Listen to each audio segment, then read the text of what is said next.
Dear students, तो अब हम कुछ पॉलीमर्स के बारे में पढ़ने जा रहे हैं। तो इसमें डिफरेंट डिफरेंट टाइप्स के पॉलीमर्स हैं, जिसमें से आज मैं सबसे पहले ले रही हूँ पॉलीएस्टर्स। अब ये पॉलीमर्स क्या हैं? देखिए, पॉलीएस्टर्स जैसे नाम से ही लग रहा है, पॉली एस्टर्स यानी कि जहाँ बहुत सारे एस्टर्स होंगे।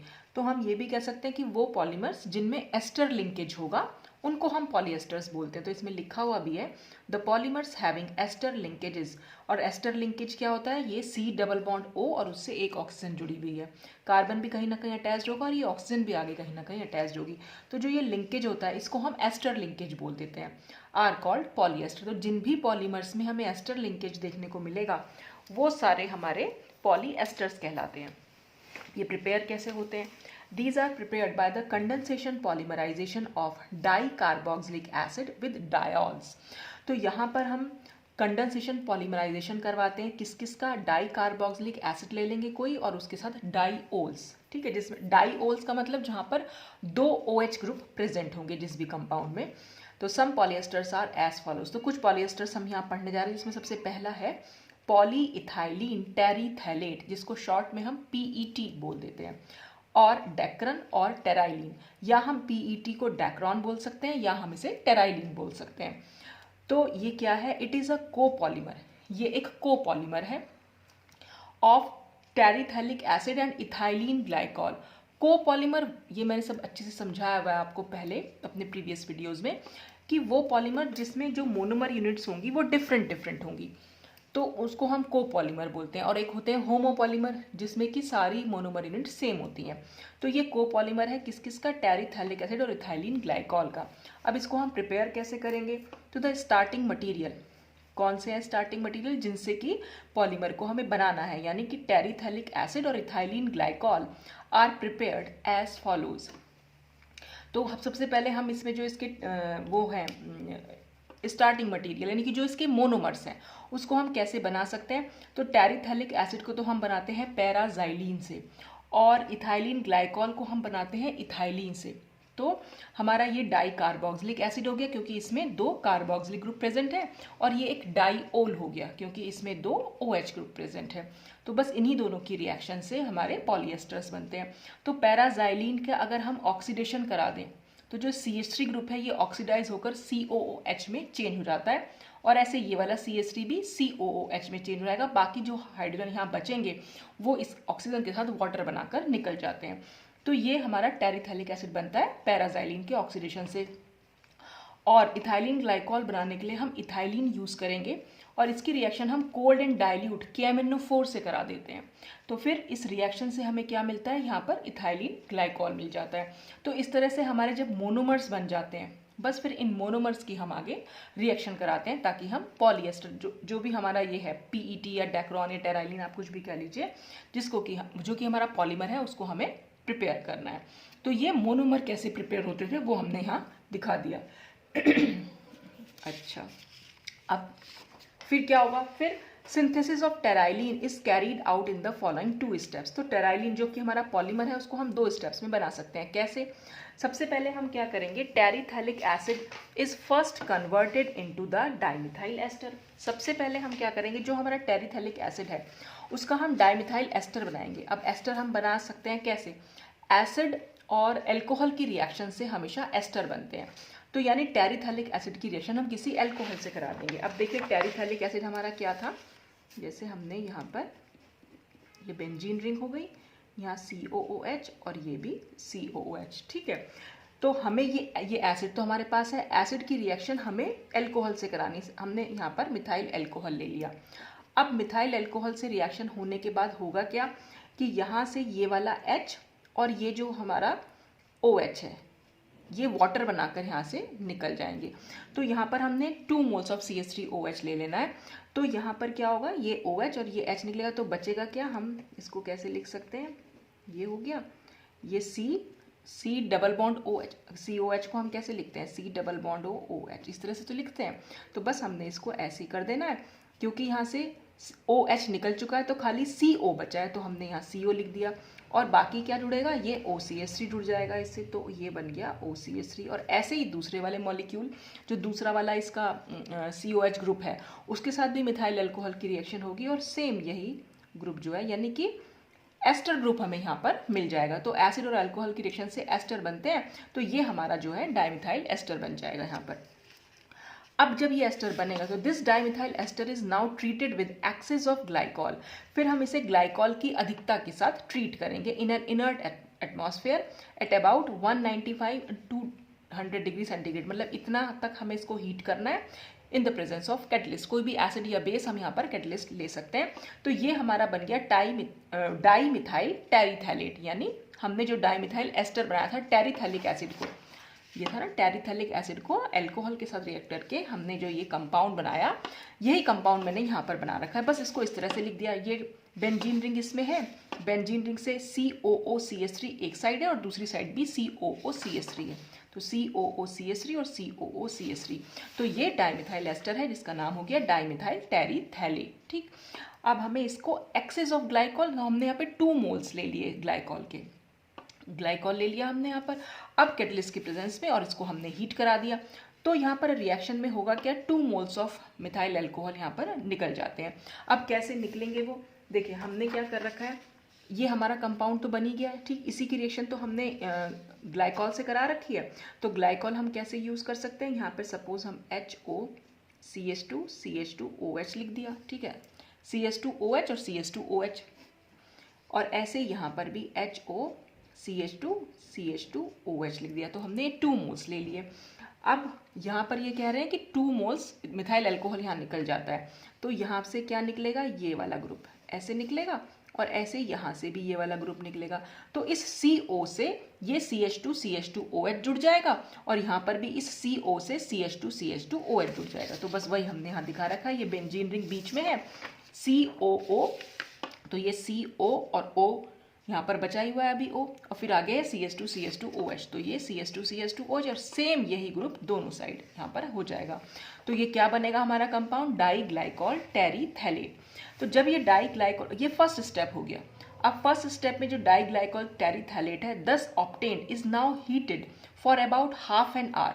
फिर हम क्या करेंगे, at 200 degree centigrade at atmospheric pressure, atmospheric pressure पर हम इस कंपाउंड को 200 डिग्री सेंटीग्रेड तक हीट करेंगे करीब आधे घंटे के लिए। फिर क्या करेंगे, it is further heated at 250 to 260 degree centigrade under reduce pressure. अब क्या करेंगे, प्रेशर को रिड्यूस कर देंगे और टेम्परेचर को बढ़ा देंगे, फिर से हम इसकी हीटिंग करेंगे। तो जब हम ऐसा करेंगे तो क्या होगा, ये इसका पॉलीमराइजेशन हो जाएगा। हमने यहाँ पर इसके N मोल्स ले लिए, काफ़ी सारा अमाउंट में ले रखा है, तो ये N मोल्स ले रखे हैं, तो इसका पॉलीमराइजेशन हो जाएगा इन सब कंडीशंस के अंडर, और फिर हमें कंपाउंड, हमारा जो पॉलीमर था हमारा, वो टेराइलिन हमें यहाँ पर मिल जाता है। तो यहाँ पर जो निकला है वो फिर से ग्लाइकॉल के मॉलिक्यूल यहाँ निकल जाते हैं, और बाकी जो कंपाउंड आपका बचा, देखिए यहाँ पर कैसे निकला ग्लाइकॉल भी, यहाँ पर OCH2 CH2 यानी इतना पोर्शन, ये OCH2 CH2 ये सब कुछ सेम है, CO तक, यहाँ तक ये पूरा का पूरा, यही यूनिट जो है बार बार रिपीट होती रहती है। ठीक है, और जो ये एक H है, सब यहाँ तो एक H बच गया था, वो एक H, और यहाँ पर सिर्फ CO तक है। ये अगर हम यहाँ से बॉन्ड हटा दें तो यहाँ पर वो O बॉन्ड कैसे, यहाँ पर नेगेटिव चार्ज आ जाएगा, और यहाँ पर H जब निकलेगा वो पॉजिटिव चार्ज की तरह निकलेगा, तो O और H मिल जाएंगे, और यहाँ से जो है ये ग्लाइकॉल का मॉलिक्यूल जो है वो यहाँ से रिमूव हो जाता है। तो ये जो वाली यूनिट है, ये रिपीटिंग यूनिट होती है टेराइलिन में, और ये जो हमारा पॉलीमर कुछ इस तरह से हम बना सकते हैं। तो यहाँ पर हमने टेरिथैलिक एसिड और ग्लाइकॉल की रिएक्शन से फाइनली अपना टेराइलिन फॉर्म कर लिया। तो इस तरह से ये इसकी सिंथेसिस हुई। ठीक, फिर हम इसको देख लेंगे कि प्रॉपर्टीज और यूजेस क्या हैं इसके। तो प्रॉपर्टीज एंड यूजेस में है कि टेराइलिन फॉर्म्स स्ट्रॉन्ग फाइबर्स। टेराइलिन जो है बहुत स्ट्रॉन्ग फाइबर्स बनाती है। फाइबर्स मतलब रेशा जो होता है, कपड़े में रेशा होता है ना, तो रेशा बनाती है ये। Terylene fibres are used in the manufacture of textile, और यही टेराइलिन के फाइबर्स फिर टेक्सटाइल क्या, कपड़ा, कपड़े के मैन्युफैक्चर में यूज़ किए जाते हैं। The fibres and textiles made from terylene, तो टेराइलिन के जो रेशे होते हैं और जो उनसे बनने वाला कपड़ा है, अपीयर वार्म ऑन टचिंग, वो थोड़े से गर्म होते हैं छूने पर, ठीक है। एंड पजेस लेस स्ट्रेचिंग, और उनमें स्ट्रेचिंग भी कम होती है, अगर उसको खींचेंगे तो खींचेंगे नहीं बहुत easily. And absorb less moisture, और वो थोड़ी कम नमी जो है सोख पाते हैं, ठीक है। They retain their shape whether wet और ड्राई, और हमेशा अपनी शेप को बनाए रखते हैं। रिटेन मीन्स बनाए रखना, अपनी शेप को बनाए रखते हैं चाहे वो गीले हों और चाहे वो सूखे हों। मतलब आप ये समझ लीजिए कि अगर आपकी पैंट की क्रीज बन गई है तो अगर आप उसको धुल भी देंगे तो वो क्रीज जो है वैसी की वैसी ही रहेगी, तो चाहे वो सूखे हों और चाहे वो गीले हों, वो अपनी शेप जो है बनाए रखेंगे। एंड मेंटेन द क्रीज, और उसी क्रीज को ये बनाए रखते हैं। They are easy to wash, बहुत ईजिली वॉश हो जाते हैं। इंसेक्ट्स या moths etcetera are unable to spoil them, कई बार कपड़ों में कुछ कीड़े लग जाते हैं, तो ये इंसेक्ट्स या मॉस वही कीड़े होते हैं जो उन पर लग जाते हैं, तो ये क्या करते हैं, ये इंसेक्ट्स और मॉस भी इसको स्पॉइल नहीं कर पाते, ठीक है। इस कपड़े पर ये कीड़े नहीं लगते हैं, आप ये समझ लीजिए। तो it is used for the manufacture of wash and wear fabrics, और इसीलिए हम इसको यूज़ कर लेते हैं। वॉश एंड वियर फैब्रिक्स मतलब बस पहनो धो, ठीक है, प्रेस करने की ज़रूरत नहीं पड़ेगी क्योंकि उसकी क्रीज जो है वो ख़त्म नहीं होती है। टायर कॉर्ड्स, टायर कॉर्ड्स क्या होती हैं, जो टायर को शेप देने वाली, टायर के अंदर एक कॉर्ड, मतलब उसको हम टायर कॉर्ड बोल देते हैं, जो टायर के अंदर होती है, तो वो टायर को शेप देती है। तो टायर कॉर्ड बनाने में, और जो सीट बेल्ट्स होती हैं, जो गाड़ी वगैरह में सीट बेल्ट्स लगी होती हैं, सीट बेल्ट्स बनाने में हम इसको यूज़ कर लेते हैं। मतलब टेराइलिन की बात हो रही है ये। It is also blended with cotton and wool, और टेराइलिन को हम अगर कॉटन और ऊन के साथ अगर हम ब्लेंड मिक्स कर दें तो उससे क्या होता है, to increase their resistance to wear and tear, तो हम उसको ज़्यादा टाइम तक पहन सकते हैं। टीयर मीन्स होता है फटना, और वो कपड़े जो हैं बहुत इजीली फटते भी नहीं हैं, वो फटने के लिए रेजिस्टेंट हो जाते हैं, ठीक है। तो यहाँ पर बहुत टाइम तक आप उनको पहन सकते हैं और बहुत इजीली वो फटेंगे भी नहीं। It has also been used in making films under the name Mylar, और टेराइलिन का जो सबसे अच्छा यूज़ है उसको हम फिल्म्स बनाने में यूज़ करते हैं। फिल्म कौन सी, वो मूवी वाली फिल्म नहीं होती है। फिल्म्स मतलब एक पतली सी पट्टी को कह लीजिए, एक पतली सी पट्टी बन जाती है, उसको हम माइलर अगर आप कभी गूगल पे सर्च करें तो आपको दिख जाएगा, माइलर के नेम से ये फिल्म जो है बिकती है। Films made from this polymer possess high tensile strength, उनकी टेंसाइल स्ट्रेंथ मतलब कितना भी आप खींच लो वो टूटेंगे नहीं, तो हाई टेंसाइल स्ट्रेंथ होती है। एंड रेजिस्टेंट टू टीयरिंग, और फटते भी नहीं है easily. It is therefore use for making magnetic recording tapes, और इसीलिए हम इसको मैग्नेटिक रिकॉर्डिंग टेप्स बनाने में यूज़ करते हैं। देखिए पहले टाइम पे, अगर पता नहीं आप लोग ने कभी देखा है कि नहीं, कैसेट्स होती थी जिसको हम जैसे टेप रिकॉर्ड होता था तो उसमें चला के सुना करते थे। अब तो खैर सीडी का ज़माना है, और बल्कि अब तो सब मोबाइल पे गाने सुनना पसंद करते हैं। तो गानों के लिए एक कैसेट आया करती थी, कैसेट में एक ब्लैक कलर की ना पतली सी पट्टी ना पूरी दोनों साइड, उसको हम रील बोलते थे, वो दोनों साइड लिपटी रहती थी। उसमें कुछ मतलब अगर आप कैसेट को भी गूगल पे डाल के देखेंगे तो आपको दिख जाएगी उसकी फिगर कैसी होती है। वैसे हो सकता है आप में से बहुत से लोगों ने कभी गाने सुने हों उसमें, तो उसमें जो ब्लैक कलर की वो पट्टी सी होती है, वो फिल्म जो होती है वो एक्चुअल में इस टेराइलिन की वो बनी हुई होती है। तो ये कुछ इसके प्रॉपर्टीज़ और यूजेस थे। अब ये तो हमने इसमें पहला जो था पॉलिएस्टर पढ़ा। इसके अलावा जो दूसरा है वो है ग्लिप्टल, या हम इसको एल्काइड रेजिन भी बोल देते हैं। It is a polymer of ethylene glycol and phthalic acid, और ये इथाइलिन ग्लाइकॉल और थैलिक एसिड का जो है पॉलीमर है। इसकी प्रिपरेशन कैसे करते हैं, it is prepared by the condensation polymerisation of phthalic acid with ethylene glycol. Condensation polymerization होगा मतलब कुछ ना कुछ एलिमेंट कह रही, कुछ ना कुछ छोटा मोटा कंपाउंड निकलेगा जरूर। कंडेंसेशन पॉलीमराइजेशन में हमेशा कुछ ना कुछ निकलता है, चाहे वो वाटर हो चाहे मिथाइल अल्कोहल हो, कुछ भी निकल सकता है।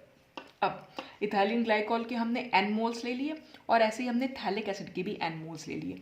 जब इन दोनों की रिएक्शन होगी तो इन दोनों की रिएक्शन से हमें ग्लिप्टल या एल्काइड रेजिन जिसको हम बोल रहे हैं वो मिल जाता है। तो रिएक्शन में होगा क्या, ये हमारा थैलिक एसिड है, इसमें COH दोनों साइड जुड़ा हुआ है, ठीक है। अब ये COH एक इथाइलिन ग्लाइकॉल से रिएक्ट करेगा। देखिए यहाँ पर भी OH है, यहाँ पर भी OH है, जहाँ पर भी दो जगह OH आपको दिख रहे हैं तो वाटर तो निकलना ही निकलना है। तो यहाँ से वाटर का मॉलिक्यूल निकलेगा, तो वाटर का मॉलिक्यूल निकलने के बाद यहाँ पर क्या बचेगा, COO CH2CH2O, ठीक है। देखिए कैसे अब यहाँ से सपोज हमने वाटर का ये OH निकाल दीजिए, और ये H निकाल दीजिए, तो क्या बचेगा COO, तो ये COO बच गया। फिर क्या बचा आगे CH2 CH2, तो CH2 CH2O, और यहाँ से ये H भी निकल जाता है। और आगे फिर से हमारे पास यही, क्योंकि ये H क्यों निकलेगा, जहाँ पर भी OH है वो तो हमारा कहीं ना कहीं वाटर बना के निकल रहा होगा। इसके आगे हम ये वाला मॉलिक्यूल अगर हम जोड़ देंगे तो इसका OH और इसका H निकाल लीजिए, तो ये OH निकल गया और ये H निकल जाएगा। तो फिर आगे जो है इसके साथ इस वाली यहाँ पर बेंजीन रिंग बन, बिल्कुल ये वाला स्ट्रक्चर दोबारा से यहाँ रिपीट हो जाएगा। तो इसकी रिपीटिंग यूनिट जो है वो इस तरह से चलती रहती है। इस साइड भी ग्लाइकॉल जुड़ता चला जाएगा और इस साइड भी ग्लाइकॉल जो है जुड़ता चला जाएगा। फिर एक बार ग्लाइकॉल जुड़ेगा, एक बार फिर ये आपको ये स्ट्रक्चर दिखाई देगा, उसके बाद फिर से आपको ये दिखेगा, फिर आपको ये दिखेगा। तो ये जो है पूरी रिपीटिंग यूनिट्स होती हैं इनकी, और यही ग्लिप्टल या एल्काइड रेजिन को रिप्रेजेंट करती हैं। तो इस तरह से हम इसको प्रिपेयर कर सकते हैं। इसके प्रॉपर्टीज और uses, it is soluble in suitable solvent and the solution on evaporation leaves a tough and non flexible film. और अगर हम ये तो सॉल्युबल है, जो भी सुटेबल सॉल्वेंट्स होंगे उनमें ये सॉल्युबल हो जाएगा। और अगर हम सोल्यूशन को इवेपोरेट करें तो हमारे पास एक बहुत टाइट सी नॉन फ्लेक्सिबल फिल्म के जो है वो रह जाती है, बाकी जितना भी इसमें लिक्विड पोर्शन होता है वो सब इवेपोरेट हो जाता है, यानी उड़ जाता है। Therefore it is used in the manufacture of paints, और इसीलिए हम इसे पेंट्स आपने देखा होगा बहुत गाढ़े गाढ़े से होते हैं, तो वो जो है एंड लेकर्स क्या होते हैं, इनको लाख जिसको हम बोलते हैं, और लकड़ी को में चमक डालने के लिए हम लेकर्स उस पर जैसे वार्निश की जाती है ना, बिल्कुल ऐसे ही लेकर्स भी यूज़ कर सकते हैं। तो पेंट्स और लेकर्स बनाने में हम इनको यूज़ कर लेते हैं, क्योंकि काफ़ी गाढ़ा गाढ़ा ये होता है ग्लिप्टल या एल्काइड रेजिन जो है जिसको हम बोल रहे हैं। तो ये जो चीज़ थी, ये हमने जो आज पढ़ा ये था पॉलीएस्टर्स के बारे में। ठीक, तो पॉलीएस्टर मुझे लगता है कि आज के लिए हुआ। अब इसके बाद हम एक और चीज़ देख लेते हैं इसमें। नेक्स्ट जो हमारे पॉलीमर्स हैं वो है पॉलीएमाइड्स। अब पॉलीएमाइड जैसा नाम से लग रहा है इसमें एमाइड लिंकेज होगा कहीं ना कहीं, इसीलिए ये पॉलीएमाइड। तो बहुत सारे एमाइड लिंकेज देखने को मिलेंगे। तो the polymers having amide linkage, अब एमाइड लिंकेज क्या होता है, C+ONH, ये को हम इस लिंकेज को हम एमाइड लिंकेज बोलते हैं। तो जिन भी पॉलीमर्स में एमाइड लिंकेज मिलता है उन्हीं को हम पॉलीएमाइड्स बोल देते हैं। They are obtained by the condensation polymerisation of dibasic acid. Dibasic acid का मतलब जहां पर भी दो कार्बोक्सिलिक ग्रुप प्रेजेंट होंगे वो हमारे डाई बेसिक एसिड्स कहलाते हैं। विद डाई एमीन्स, दो NH2 ग्रुप भी होंगे। तो डाई एमीन्स और डाई बेसिक एसिड के कंडेंसेशन पॉलीमराइजेशन से हमें पॉलीएमाइड्स मिलते हैं। और पॉलीएमाइड्स are commonly known as nylons. पॉलीएमाइड्स को हम कॉमनली नाइलॉन्स बोलते हैं। नाइलॉन आपने सुना हुआ भी होगा, बहुत कॉमन सा वर्ड है। तो nylons are named according to the total number of carbon atoms present in the components constituting the repeating unit. मतलब क्या हुआ इसका, नाइलॉन का जो नाम रखा जाता है, जैसे नाइलॉन 6 है, नाइलॉन 6.6 है, नाइलॉन 610 है, तो ये जो नाम है 6 और 10 जो नंबर इसमें आ रहे हैं उन नंबर का मतलब होता है कार्बन एटम्स का नंबर, जो कि उनके मोनोमर्स में प्रेजेंट होते हैं। तो कैसे वो भी हम आगे देख भी लेंगे। जैसे एग्जाम्पल के तौर पे समझाया हुआ है कि nylon prepared from monomers hexamethylene diamine and adipic acid. अगर हम एक नाइलॉन ऐसा लें जो कि हेक्सामिथाइलिन डाइअमीन और एडिपिक एसिड से बना हुआ हो, तो इन दोनों में ही जो दोनों मोनोमर हैं दोनों में ही कार्बन का नंबर होता है 6। तो इनसे जो नाइलॉन बनेगा उसको हम बोलेंगे नाइलॉन 6,6। कहीं पर आप इसको हम 66 नहीं पढ़ेंगे, इसको हम पढ़ेंगे नाइलॉन 6,6। 6,6 का मतलब एक 6 हमने लिखा है हेक्सामिथाइलिन डाइअमीन के कार्बन के लिए और दूसरा 6 हमने लिखा है एडिपिक एसिड के कार्बन के लिए।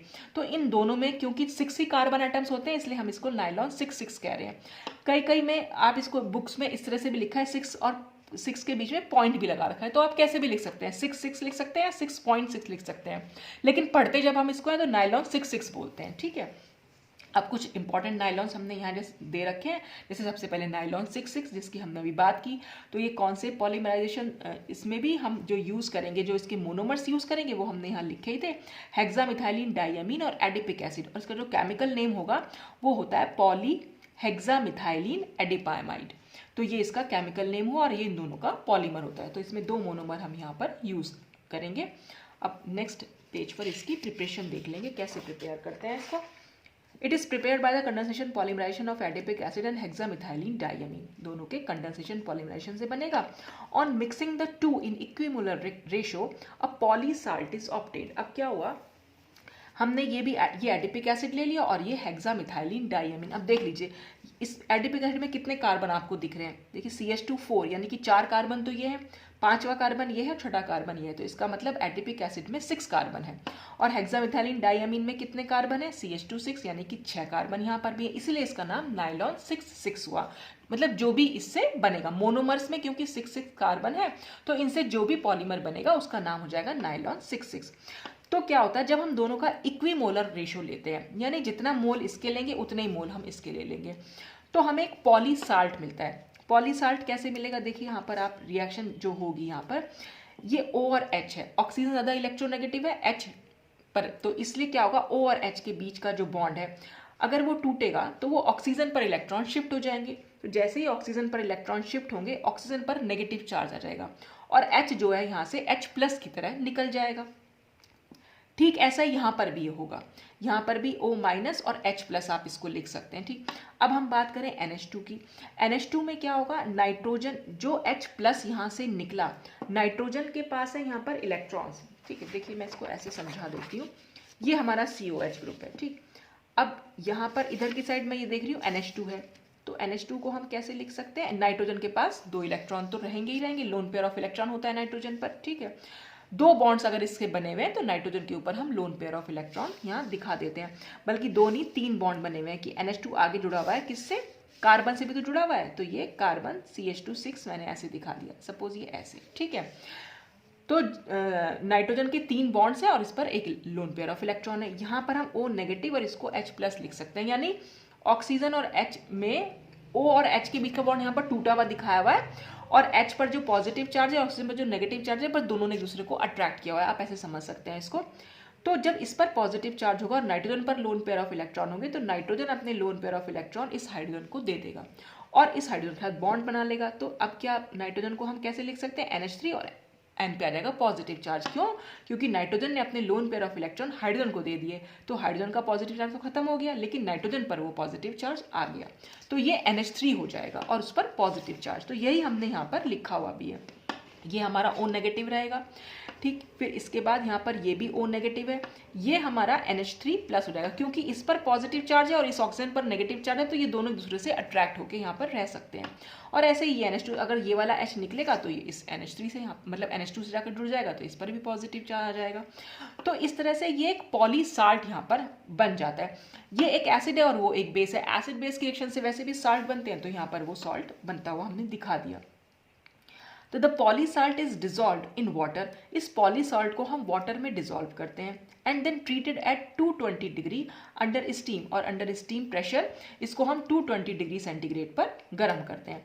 Finally it is heated to 270 degree centigrade to 280 degree centigrade to yield nylon 6। तो हमने क्या करा, सबसे पहले वाटर में डिजॉल्व किया, फिर हमने अंडर स्टीम प्रेशर इसको 220 डिग्री सेंटीग्रेड तक गर्म किया, उसके बाद फिर हमने टेम्परेचर को बढ़ा दिया 270 से 280 डिग्री सेंटीग्रेड तक। जब हम इसको पॉलीसाल्ट को हीट करेंगे तो हमारे पास नाइलॉन 6 जो है यहाँ पर प्रोड्यूस होकर आ जाएगा। तो यहाँ पर ये हमने इसकी, और जो हमने यहाँ दिखा रखा है वाटर का मॉलिक्यूल निकलता हुआ, तो देखिए यहाँ पर क्या है, ये ऑक्सीजन था लेकिन यहाँ पर हमने सिर्फ CO दिखाया हुआ है, तो ये CO है, यानी ऑक्सीजन यहाँ से हटा रखा है। ठीक, फिर ये सब कुछ बिल्कुल सेम है, और अगर आप यहाँ देखें तो यहाँ पर सिर्फ NH बचा है, यानी कि 2 H यहाँ से भी निकले हुए हैं, तो वो दोनों H और ये ऑक्सीजन ये आपस में मिलके वाटर बना लेते हैं। तो बस इस तरह से ये रिएक्शन जो है, जब हम इसको गर्म करते रहते हैं तो ये हमें नाइलॉन 6 जो है वो मिल जाता है इस तरीके से, ये सारी कंडीशंस के अंडर। तो ये थी नाइलॉन 6 की प्रिपरेशन। अब इसकी प्रॉपर्टीज और यूजेस देख लेते हैं। तो nylon 6 possesses high tensile strength, toughness and elasticity. ठीक, तो इसमें काफ़ी इलास्टिसिटी होती है, बहुत टफ होता है, और हाई टेंसाइल स्ट्रेंथ, और जितना भी खींचोगी टूटेगा नहीं ये। It is insoluble in most of the common solvent, ज़्यादातर सॉल्वेंट्स में इंसॉल्युबल होता है, लेकिन सॉल्युबल किन किन में होता है, फिनॉल्स में सॉल्युबल होगा, क्रिसॉल्स में या फॉर्मिक एसिड में। इट इज़ अ थर्मोप्लास्टिक, एक thermoplastic and can be drawn into fibres in molten state, और इसकी मोल्टन यानी पिघली हुई अवस्था में हम इसके फाइबर्स यानी रेशे जो हैं इसमें से बना सकते हैं। Nylon fibres are used in the manufacture of threads, threads means धागे, तो ये धागे बनाने में काम आता है जो नाइलॉन फाइबर होता है। स्ट्रिंजेस मतलब डोरी, डोरी बनाने में, रोप्स माने रस्सी, bristles for brushes and textile, textile तो कपड़ा हो गया, ब्रिसल फ्रॉक ब्रशेज, आप जो टूथ ब्रश यूज़ करते हैं, कोई भी ब्रश कॉम करने के लिए भी हम हेयर ब्रश यूज़ करते हैं, तो जो उसके ब्रिसल्स होते हैं, जो उसमें वाइट वाइट आपको दिखते हैं ना, वो उसको जो वाइट वाइट से आपको रेशे से जिससे कि हम ब्रश करते हैं, वो ब्रिसल्स कहलाते हैं। तो वो सब कुछ इतनी सारी चीज़ें जो हैं हम वो नायलॉन फाइबर से बना सकते हैं। तो ये था नायलॉन 6 के बारे में। अब हम पढ़ेंगे नायलॉन 610 के बारे में। तो नायलॉन 610, इसका मतलब इसके एक मोनोमर में 6 कार्बन है और दूसरे मोनोमर में 10 कार्बन है। तो किसका पॉलीमर है? It is a polymer of hexamethylene diamine, जो हमने अभी पढ़ा। हेक्सामिथाइलिन डाइअमीन हमने नायलॉन 6 में भी पढ़ा था। तो इसमें तो 6 है कार्बन, तो इसके लिए 6 लिखा हुआ है। 10 किस में? सिबैसिक एसिड में। तो सिबैसिक एसिड और हेक्सामिथाइलिन डाइअमीन का ये एक पॉलीमर है। तो सिबैसिक एसिड ये है, यहाँ पर CH2 8 यानी कार्बन है 8, एक ये कार्बन और एक ये कार्बन, तो कुल मिलाकर 10 कार्बन हो गए। तो इनसे जो हमारा पॉलीमर बनेगा वो नायलॉन 610 कहलाएगा। तो बस सिंपल सी रिएक्शन है, H2O निकलना है इसमें से। H2O कैसे निकलेगा? ये COOH है, यहाँ पर NH2 है, तो यहाँ से एक H और यहाँ से OH, ये H और OH जब निकलेंगे तो यहाँ क्या बचेगा? NH, और यहाँ क्या बचेगा? CO। तो ये NH और CO और CO NH बॉन्ड क्या? Amide bond. तो ये क्योंकि ये पूरा सभी में ये जो रिपीटिंग यूनिट है, इन सब में कहीं CO NH बॉन्ड बहुत सारे होते हैं, बस इसी को हम इसीलिए पॉली एमाइड बोल देते हैं, और पर्टिकुलर नाम हो जाएगा इसका नायलॉन 610। तो the properties and uses of nylon 610 are similar to those of nylon 6 तो इसकी प्रॉपर्टीज बिल्कुल और यूजेस बिल्कुल ऐसे ही होते हैं, जो जो हमने इसमें यूज किया है वही प्रॉपर्टीज जो बताई हैं, जो यूजेस बताए हैं, वही सब आप इसमें भी लिख के आ सकते हैं। ठीक, तो ये हमारा दूसरा नायलॉन था। अब हम ले लेते हैं अपना लास्ट नायलॉन, जिसको हम बोलेंगे नायलॉन 6। अच्छा, अब ये नायलॉन 6 हम अगर देखें तो यहाँ जो हमें देखने को मिलेगा, इसमें खाली हमें 6 कार्बन देखने को मिलेंगे। It is also known as perlon L. इसको हम, इसका दूसरा नाम है परलॉन, और ये कैपिटल एल बना रखा है, परलॉन एल। इसकी प्रिपरेशन कैसे करेंगे? It is prepared by the polymerization of monomer caprolactam. ये कैप्रोलैक्टम इसमें मोनोमर होता है। इस कैप्रोलैक्टम के पॉलीमराइजेशन से हमें जो है नायलॉन 6 मिलता है। और ये कैप्रोलैक्टम अगर हमें बनाना हो तो हम कैसे करेंगे? Which in turn is obtained from cyclohexane. Caprolactam को हम साइक्लोहेक्सेन से बनाते हैं। तो पहले तो हम देखें कैप्रोलैक्टम जो मोनोमर है उसमें कितने कार्बन है। ये हमारा कैप्रोलैक्टम है, और जो ये स्पीशीज दिखा रखे, देखिए एक कार्बन यहाँ पर है, दूसरा कार्बन यहाँ, तीसरा, फिर ये चौथा, ये पांचवा और ये छठा, ये 6 कार्बन इसमें है। तो इसीलिए इसका नाम नायलॉन 6 रखा हुआ है। इसी कैप्रोलैक्टम का पॉलीमराइजेशन जब हम कराते हैं तो हमें नायलॉन 6 मिल जाता है। अब ये कैप्रोलैक्टम कैसे बनेगा, बस वो हमें देखना है। तो साइक्लोहेक्सेन से हम इसको स्टार्ट करते हैं। साइक्लोहेक्सेन का अगर हम ऑक्सीडेशन कराएं तो हमें साइक्लोहेक्सेनोन मिलता है, यानी कीटोनिक ग्रुप यहाँ पर इस रिंग में, जो साइक्लोहेक्सेन रिंग थी उसमें इंट्रोड्यूस हो जाता है। साइक्लोहेक्सेनोन की रिएक्शन अगर हम हाइड्रोक्सिल एमीन से करा रहे हैं, NH2OH यानी हाइड्रोक्सिल एमीन, तो जब इसकी रिएक्शन होगी तो यहाँ से क्या होगा? जब भी कभी हाइड्रोक्सिल एमीन की रिएक्शन किसी कीटोनिक ग्रुप से होती है तो वहाँ पर वाटर निकलता है। तो ये एक H2 और यहाँ से O, तो ये H2O जब निकल जाएगा तो बचेगा क्या? खाली N और ये O और ये H, यानी ऑक्साइन ग्रुप। तो ये डबल बॉन्ड से ये NOH जो ग्रुप जो है, साइक्लोहेक्सेनोन ऑक्साइन हम इसको बोल दे रहे हैं, तो इसका ये ऑक्साइन बन जाता है। तो ये रिएक्शन अगर आप देखेंगे तो कैसे हो सकती है, ये मैं आपको थोड़ा सा बता देती हूँ चाहे तो। हालांकि इतना डिटेल में तो कोई नहीं पूछता है, पर बस आपको पता होना चाहिए। ये हमारा C double bond O group है, बस आप इसको इतना समझिए। मैं इसको ऐसे बना दे रही हूँ। यहाँ पर है NH2OH, और नाइट्रोजन के पास जो है वो इलेक्ट्रॉन्स तो हैं, तो बस ये क्या करेगा, और C double bond O polarize bond होता है हमारा, यानी ऑक्सीजन ज़्यादा इलेक्ट्रोनेगेटिव है, तो इस पर स्लाइटली नेगेटिव और कार्बन पर स्लाइटली पॉजिटिव चार्ज होता है। तो जब इसकी रिएक्शन इससे होती है तो ये बॉन्ड यहाँ पर शिफ्ट हो जाएगा। जब ये बॉन्ड शिफ्ट हो जाएगा तो हमारे पास CO यहाँ पर नेगेटिव चार्ज आएगा, ये बॉन्ड यहाँ शिफ्ट होगा, ऑक्सीजन पर नेगेटिव जाएगा, इस पर जाएगा पॉजिटिव चार्ज। और जब ये इस पर पॉजिटिव चार्ज आएगा तो नाइट्रोजन अपने इलेक्ट्रॉन इस कार्बन को देकर इसके साथ बॉन्ड बना लेगा। तो हम इसको कैसे लिख सकते हैं? O-, ये 2 बॉन्ड तो हमने इसके यहाँ बना दिए। अब इससे जोड़ दिया हमने नाइट्रोजन को, H2 और OH, और नाइट्रोजन पर क्योंकि इलेक्ट्रॉन अब नाइट्रोजन ने दे दिया तो नाइट्रोजन पर आ जाएगा इसका पॉजिटिव चार्ज।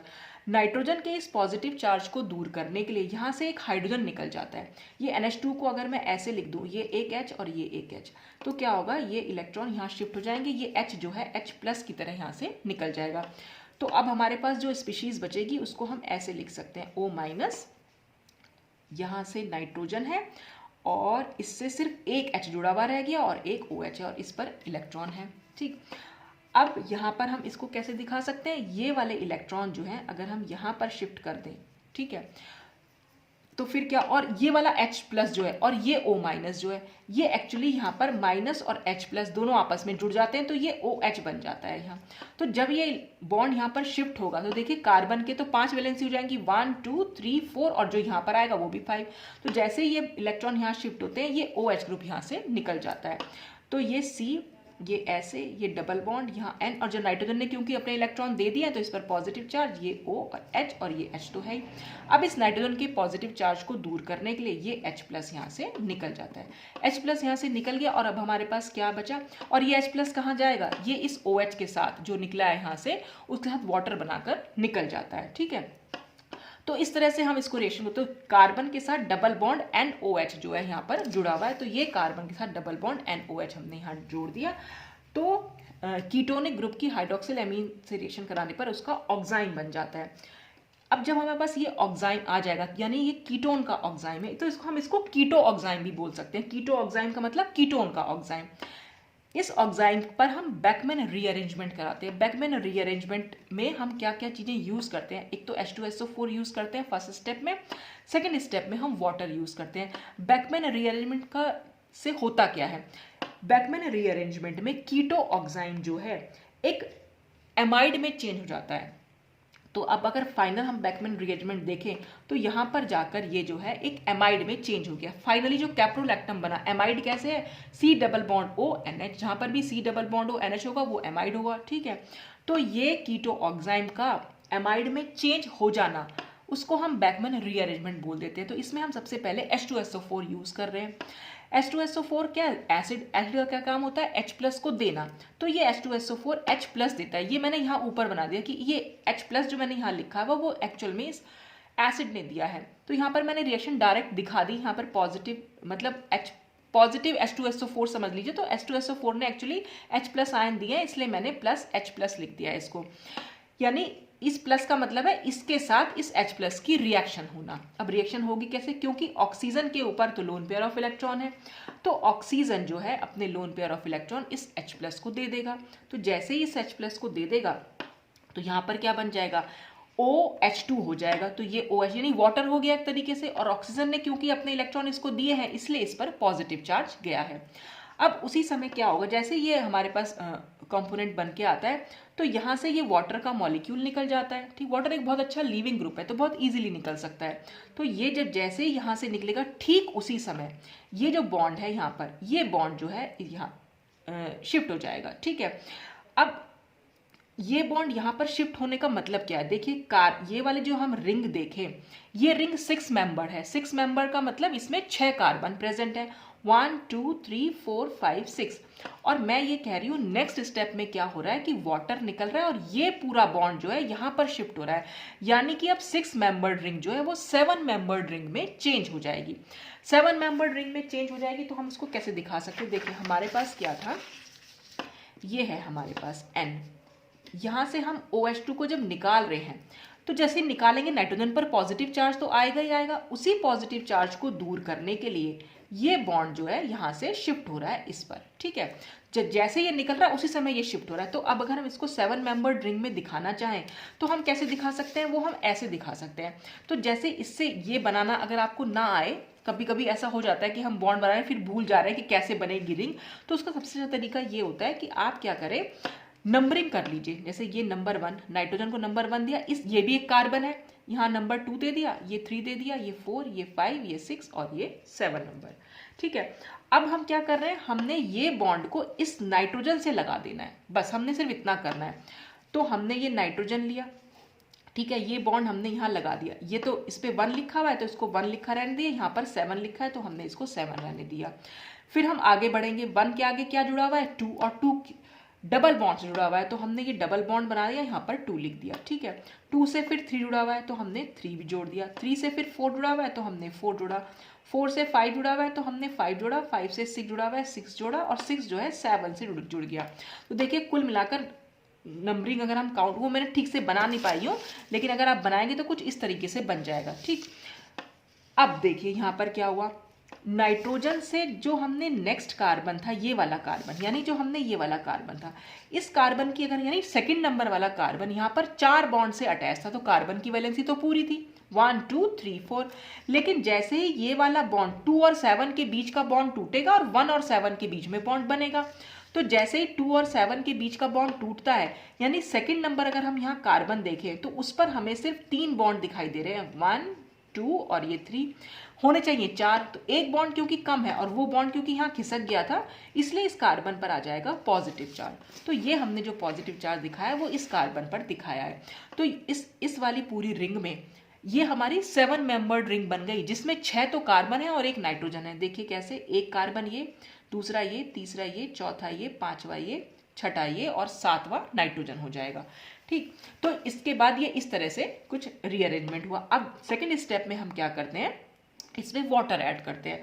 वाटर में क्या देख रहे हैं आप, ऑक्सीजन के ऊपर lone pair of electron, lone pair electron, और यहाँ पर है पॉजिटिव चार्ज, तो lone pair of electron oxygen जो है अपने इस पॉजिटिवली चार्ज कार्बन को दे देगा। तो जैसे इस पॉजिटिव चार्ज कार्बन को दे देगा तो इस H2O के इस कार्बन के साथ बॉन्ड बन जाएगा। तो इसका कार्बन का पॉजिटिव चार्ज तो खत्म हो गया, क्योंकि इस कार्बन की वैलेंसी अगर आप देखें तो फिर से 4 बॉन्ड बन गए हैं, लेकिन ऑक्सीजन पर वो पॉजिटिव चार्ज आ जाएगा, क्योंकि ऑक्सीजन ने तो अपने इलेक्ट्रॉन इसको दिए थे, तो ऑक्सीजन पर ये पॉजिटिव चार्ज हम यहाँ पर दिखा सकते हैं। ठीक, अच्छा फिर क्या हुआ, अब क्या होगा, इस ऑक्सीजन के पॉजिटिव चार्ज को दूर करने के लिए एक H जो है H प्लस की तरह निकल जाएगा, यानी ये वाले जो इलेक्ट्रॉन्स है, इस बॉन्ड के इलेक्ट्रॉन हम ऑक्सीजन पर शिफ्ट करा दें तो ऑक्सीजन का पॉजिटिव चार्ज तो खत्म हो जाएगा, तो यहाँ पर आ जाएगा खाली OH। देख रहे हैं आप इसको, हाँ इसमें दिखाई दे रहा है, ये OH रह गया और ये जो हमारा H था वो यहाँ से हमने इसको रिमूव कर दिया। ठीक है, तो अब ये हमारी स्पीशीज यहाँ बन के आ गई। अब ये स्पीशीज एक्चुअल में ये कैप्रोलैक्टम का इनोलिक फॉर्म बनी है। ठीक है, फिर इसमें हम टॉटोमराइजेशन कराएंगे। टॉटोमराइजेशन में हम क्या कराते हैं, इनोल फॉर्म को कीटो फॉर्म में चेंज कराते हैं। अब वो कैसे चेंज कराएंगे, उसमें क्या होगा, ऑक्सीजन के ये लोन पेयर ऑफ इलेक्ट्रॉन यहाँ पर शिफ्ट होंगे, तो जैसे ही ये यहाँ पर शिफ्ट होंगे, यहाँ डबल बॉन्ड आएगा, तो इस कार्बन की वैलेंसी फिर से 5 हो जाएगी, तो इस वैलेंसी को हमें 4 रखना है, तो इसलिए ये वाले जो बॉन्ड डबल बॉन्ड है, इस डबल बॉन्ड के इलेक्ट्रॉन जो है इस नाइट्रोजन पर शिफ्ट हो जाएंगे। तो जैसे इस नाइट्रोजन पर शिफ्ट होंगे, इस नाइट्रोजन के ऊपर नेगेटिव चार्ज आ जाएगा। ठीक है, तो क्या होगा, जब इस पर नेगेटिव चार्ज आया और हमने ये इलेक्ट्रॉन यहाँ पर शिफ्ट कर दिए इस ऑक्सीजन पर, तो जैसे ही ऑक्सीजन के इलेक्ट्रॉन यहाँ पर शिफ्ट होंगे तो ऑक्सीजन पर पॉजिटिव चार्ज आएगा। तो ऑक्सीजन पर पॉजिटिव चार्ज है, नाइट्रोजन पर नेगेटिव चार्ज है, ये बात आप ध्यान रखिएगा। ऑक्सीजन के पॉजिटिव चार्ज को दूर करने के लिए ये वाला बॉन्ड जो है फिर इस पर टर्न हो जाएगा, और जैसे ये बॉन्ड टूटेगा तो H जो है प्लस की तरह निकल जाएगा। तो जो H प्लस की तरह निकला है, नाइट्रोजन पर जो नेगेटिव चार्ज है, उस N और H जो है आपस में बॉन्ड बना लेंगे, तो ये NH आपस में बॉन्ड बना लेंगे। तो ये वाला बॉन्ड जो डबल बॉन्ड था वो तो सिंगल बॉन्ड में हो गया, और ये बॉन्ड जो सिंगल था वो डबल हो गया। ठीक है, और H जो है एटम जो है इस वाले नाइट्रोजन पर शिफ्ट कर गया। तो इस तरह से इनोल फॉर्म जो है कीटो फॉर्म में चेंज हो गई। तो ये कैप्रोलैक्टम यहाँ पर बैकमैन रीअरेंजमेंट के थ्रू हमारा बन जाता है। तो कीटो ऑक्साइम का किसी एमाइड में चेंज हो जाना, वो हम बैकमैन रीअरेंजमेंट उसमें यूज़ कर लेते हैं। तो हमारा मोनोमर यहाँ बन के आ गया। बस इसी मोनोमर के हमने N मोल्स ले लिए, पॉलीमराइजेशन कराया, 270 डिग्री सेंटीग्रेड टेम्परेचर ले लिया, और इस तरह से हमारे पास नाइलॉन 6, ये नाइलॉन 6 हमने यहाँ CH2O5 CO, और ये वाली यूनिट जो है बार बार रिपीट हो रही है। तो आगे भी NH के आगे बॉन्ड बना हुआ है, ये दोनों तरफ बॉन्ड बने हुए हैं, ये दिखाने के लिए कि अभी आगे भी है इस तरीके की यूनिट्स। तो नाइलॉन 6 इस तरह से फॉर्म हो जाता है। और नाइलॉन 6 को हम कहाँ यूज़ करते हैं, इन होजरी यार्न फाइबर। आपने होजरी वाले कपड़ों के बारे में सुना हुआ, जैसे टी शर्ट्स भी होती हैं होजरी की, इनर वेयर होते हैं। तो नाइलॉन 6 को हम उस होजरी यार्न फाइबर में यूज़ कर लेते हैं, या कारपेट बनाने में, रोप्स रस्सी बनाने में, नेट जो जाल होते हैं उसे बनाने में, या बेल्ट बनाने में, या टायर कॉर्ड बनाने में हम इसको यूज़ कर सकते हैं। तो ये हमारे 2 टाइप के हमने आज पॉलीमर्स पढ़े, एक तो पॉलीएस्टर्स पढ़े और दूसरे पॉलीएमाइड्स। फिर कुछ और पॉलीमर्स के बारे में हम नेक्स्ट वीडियो में बात करेंगे। तो आज के लिए बस इतना ही।